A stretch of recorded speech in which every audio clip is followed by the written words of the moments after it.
जीवन भर काम करना है।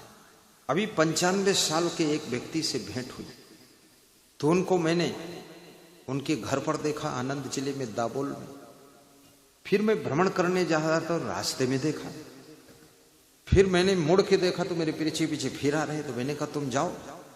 बोले मैं भी साथ में चलूंगा आपके, जितना पैदल चलोगे। मैंने कहा बड़ा विकट व्यक्ति है। फिर सोमनाथ में देखा तो फिर वहां खड़े थे वो साथ में। फिर द्वारिका में देखा तो फिर खड़े थे। हमने कहा तुम, बोले तुमको कोई पकड़ता नहीं है? बोले हमको पकड़ने की जरूरत नहीं, हम सबको पकड़े रहते।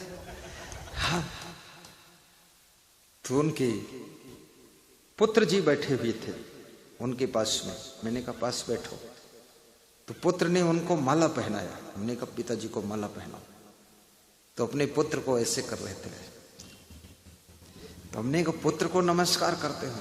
अरे बोले ये भी बाप बन चुका है। और हंसते भी अच्छा थे। 95 साल का व्यक्ति खुश रहता था। तो मैंने उनके पुत्र से पूछा ये कम भोजन खाते क्या? बोले हमसे 3 गुना ज्यादा खाते। बोले सुबह खाते, दोपहर में खाते, शाम में खाते हैं और रात में कोई दे दे तो फिर खाते और बीमार होते नहीं। पता नहीं इनके पेट में ज्वालामुखी भट्टी है क्या?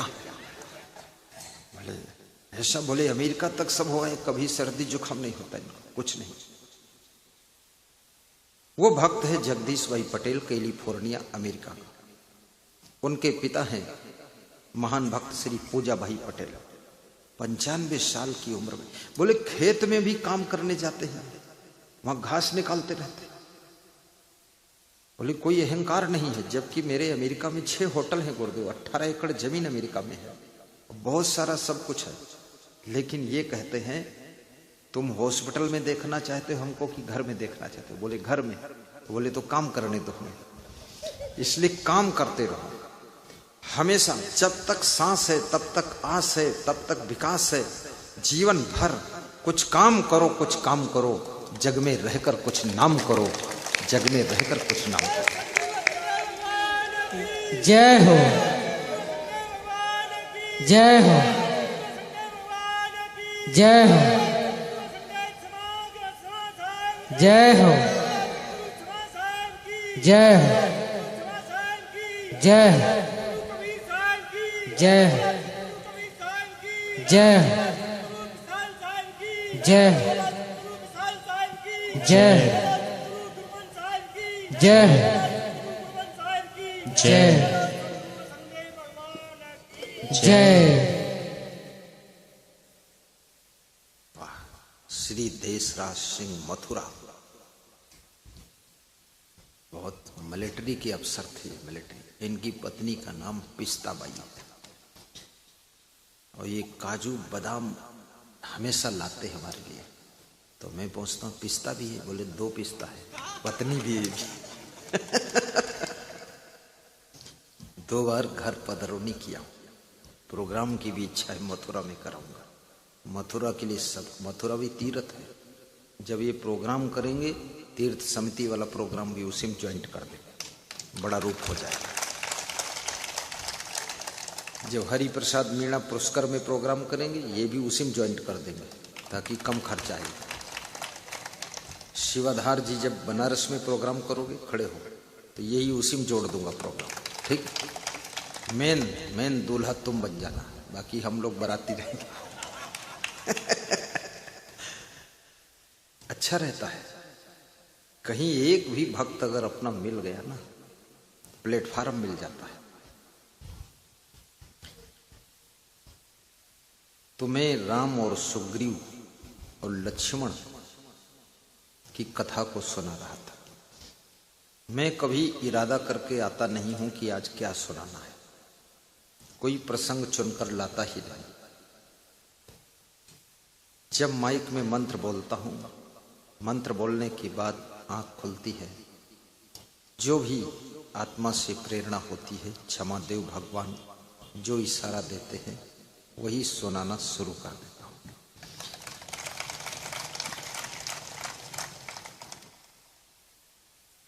देखो लक्ष्मण ये बिजली क्या, देखो लक्ष्मण ये बिजली क्या चमक चमक छिप जाती है, क्या चमक चमक छिप जाती है, क्या चमक चमक छिप जाती है। बिजली बादलों की चमकती है और छिपती है। राम कहते लक्ष्मण ऐसे लोगों पर तुम क्रोध न करना, क्योंकि कुछ लोग बादलों की बिजली जैसे होते हैं। उनका प्रेम कभी चमकता है, कभी छिपता है। कभी तुमसे बहुत प्रेम करेंगे और कभी तुमसे उदास हो जाएंगे, लेकिन ऐसे लोगों को क्षमा कर देना। लक्ष्मण ने कहा, प्रभु मेरी इच्छा होती है, आपने तो बाली का वध किया है और मैं सुग्रीव का वध कर दूं। नहीं लक्ष्मण, वध की बात मत करना, क्योंकि बाली और सुग्रीव में अंतर है। सुग्रीव भगवान का भक्त है, लेकिन ये सारा संसार ही सुग्रीव है। माया को पाकर के सभी लोग भूल जाते हैं, सुग्रीव बन जाते हैं। जरा उनको याद दिलाना पड़ता है, भगवान की याद, भक्ति की याद, कल्याण की याद। तो तुम जाकर के याद दिला दो, कह दो जाकर सुग्रीव से कि राम तुमको याद कर रहे हैं। कभी कभी तुम संसार की व्यस्तता में उनको भूल जाते हो जिनके द्वारा तुम्हारा बहुत हित हुआ है, लेकिन जब कोई याद दिलाता है तो ऐसे हो जाता है जैसे अचानक कुछ खोया हुआ तुमको प्राप्त हो गया, बड़े खुश हो जाते हो। इसलिए तुमको भक्ति और गुरु की स्मृति कराने के लिए गुरु की तस्वीर भी घर में लगाना चाहिए। वो तस्वीर भी गुरु की याद दिला देती है। फोटो, कागज पर फोटो है, वो याद दिला देता है कि कोई गुरुजी भी है।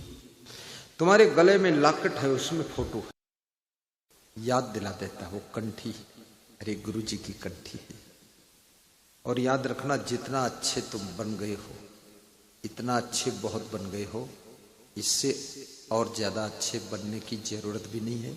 इतना बहुत है, इतना ही बने रहना है, ऐसे ही चलते रहना है।